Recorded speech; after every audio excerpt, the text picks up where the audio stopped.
আমার উইশ লিস্টে থাকা কিছু সিরামিকের প্রোডাক্টের মধ্যে অল্প কিছু প্রোডাক্ট আমি অর্ডার করেছিলাম 2 দিন আগে, আর সেটাই আজকে হাতে পেয়েছি।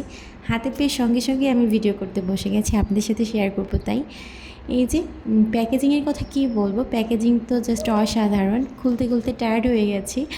আসলে কোনো একটা প্রোডাক্ট ভাঙার কোনো সম্ভাবনা নেই, অনেক যত্ন করে প্যাকেজিং করেছে আপু। তো এই যে প্রথমে বের হয়ে এসেছে আমার এই স্পুনটা। এটা তো আমি যখন পেজে প্রথম দেখেছিলাম সঙ্গে সঙ্গে এটা অর্ডার করেছি। আর এই যে এই ছোট্ট পাতিল নাকি বাটি কি বলবো, এটা তো বলার কিছুই পাচ্ছি না। যাই হোক, কিউটনেস ওভারলোড অনেক সুন্দর। আর এই যে একটা ছোট্ট প্লেটের মতো, এটা অনেক বেশি কিউট। আসলে আমি অনেক কিছুই অর্ডার করতে চেয়েছিলাম, কিন্তু আমি অর্ডার করতে করতে ওই পেজে অলমোস্ট সবই স্টক আউট হয়ে গেছিলো। এর জন্য আমি কয়টা জিনিসই নিয়েছি। তো ভিডিওটি এ পর্যন্তই। সবাই ভালো থাকবেন। আল্লাহ হাফেজ।